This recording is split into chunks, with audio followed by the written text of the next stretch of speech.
this channel. So in today's video we're gonna see about the Aravalli range, which is the oldest form of mountain. So we'll be covering this topic and what is the issue ongoing. So this will be coming under the paper environment and also in prelims point of view.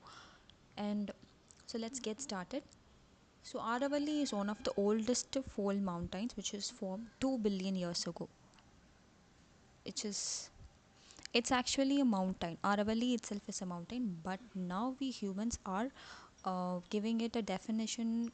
We are changing the mountain's definition of which is considered to be mountain hereafter, which is not.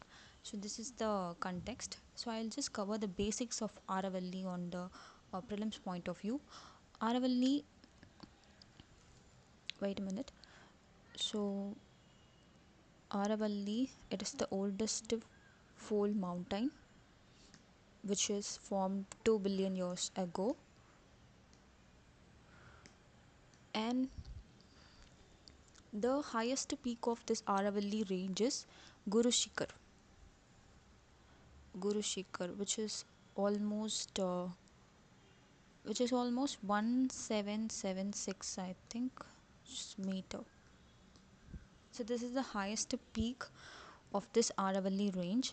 So and this passes through the states of Rajasthan, and Gujarat. So this the context here is about the mining, the process of mining, and this comes under the state list, right? Mining activities are regulated by the state government. So here comes the conflict. So what here is the importance of Aravalli. It acts as the barrier. It acts as a barrier for the desertification, because in this is the Aravalli. If this is the Aravalli range covering, then here on the left side of Aravalli there is a Thar desert, and here Delhi is located. And the we all know that the end of Aravalli, which is Raisina Hills,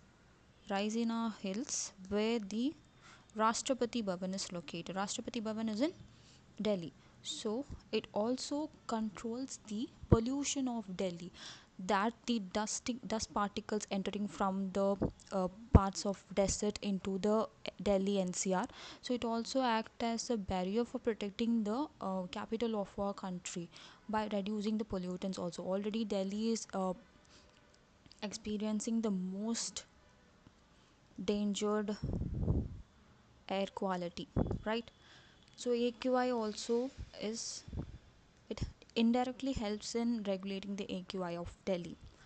So this one point is the important, and it acts as a natural barrier against desertification and groundwater recharge zone, because Aravalli is the source of many of the tributaries of Ganga, like Chambal river. I think it is the tributary of Yamuna, and Yamuna is the tributary of Ganga, right?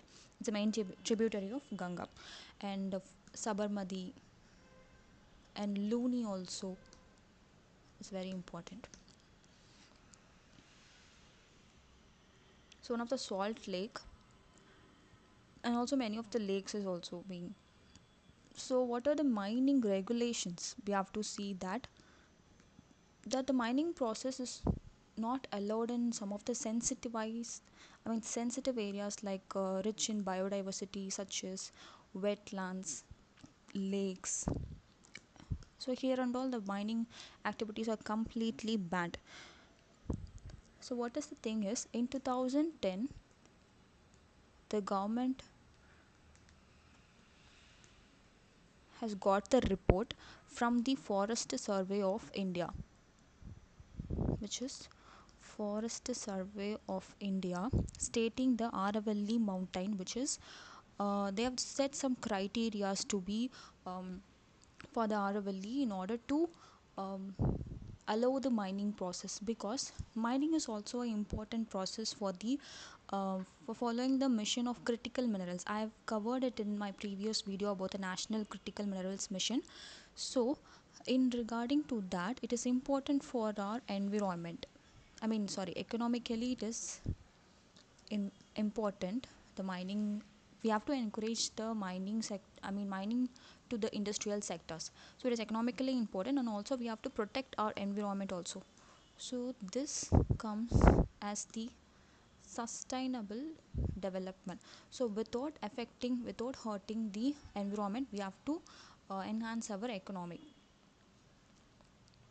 So on this base of perspective, the Forest Survey of India has submitted its report that in Aravalli, suppose like there are many like mountains like this in Aravalli, right? So what they are fixing is the valley between the two mountain range. It has to be the distance has to be covered of 500 meters, which is the half kilometer. And the second criteria they are fixing is the slope angle, which is coming from at like this starting like this. If it is like it is starting like this, right from the base level, so the slope has to be of 3 degrees. So up to this the mining can be allowed.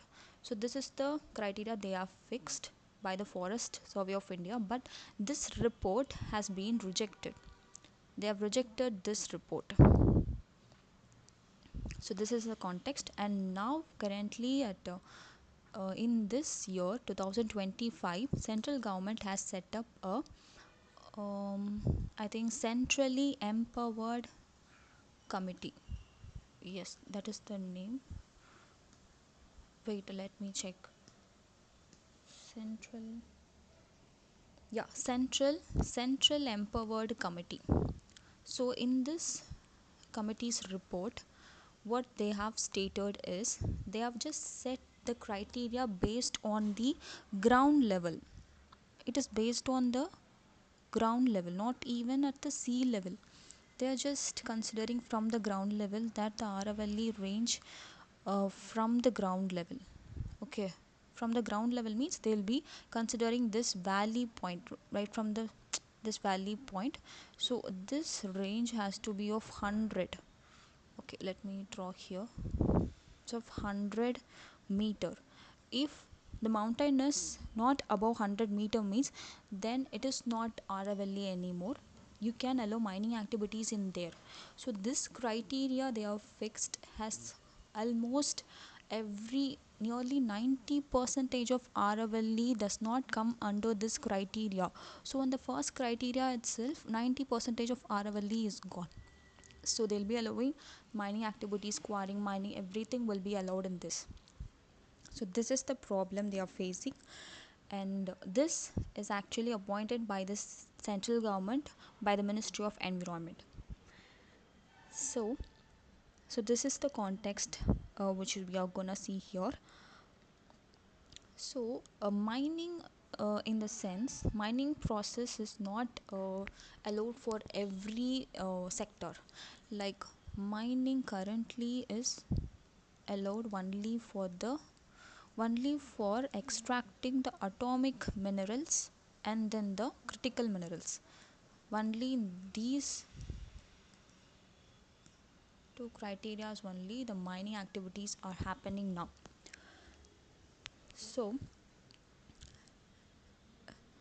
this is what the Forest Survey of India report, which was submitted in 2010, was rejected, and now this central empowered committee's report has been accepted by the central government. So I just want to tell you about the Aravalli Green Wall project. So this is Aravalli, right? Aravalli is passing through the states of Haryana, Rajasthan, Gujarat, and Union Territory Delhi. So for we could say that we are following this Aravalli Green Wall project from the Africa's Green Wall project, because in Africa the Sahara desert is keep on expanding. So to reduce the expansion, they are just making a wall, which is basically of planting trees by creating a forest. The afforestation process is being encouraged in there. So the same thing is being followed in our country. Like suppose industrial development needs to be done by hurting the environment, then a compensating forest has to be um, contributed by those industry in this Aravalli range, in this Aravalli. Okay, here there will be a wall means they are not actually constructing a wall, it is a green wall project in which they'll be planting trees and forming which is the process of afforestation, like what do you say, Menemeta convention. I don't know the term actually that Japan people followed. Okay, let's not get into it. So this is the thing of a green wall project. Okay, so they're just encouraging it in order to curb the expansion of this tar desert, because if the Aravalli is suppose the mining is allowed, in the sense we would lose the Aravalli, and the expanding of desert will further come into the Gujarat, Delhi and Madhya Pradesh. So in order to stop this process of desertification, we are following this Aravalli. The alternative solution is this green wall project. For the aim is to reforestation and restoration. Okay, so it cannot compensate for the deforestation happen. Yeah, so this is what. So here it is, the FSI stands for Forest Survey of India, which is submitted in 2010. So local relief, there is two types, one is absolute relief and other thing is relative relief. So absolute relief, in the sense it is based on the absolute relief is taken from the sea level, but relative relief is taken from the ground level. So this is was accepted by the government, central government, by the Ministry of Environment. So there is a issue process, I mean issue ongoing about the regarding with environmental concern in government and policy making, all those things.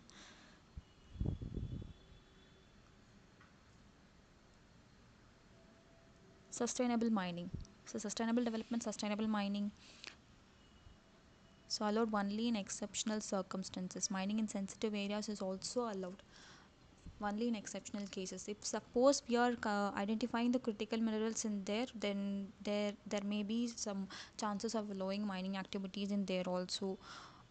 So that is what we have to consider in this.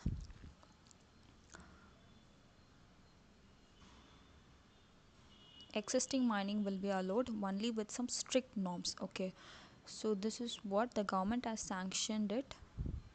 So we are gonna lose the 90 percentage of Aravalli, because 90 percentage of Aravalli does not come into this new definition of 100-meter range from the ground level.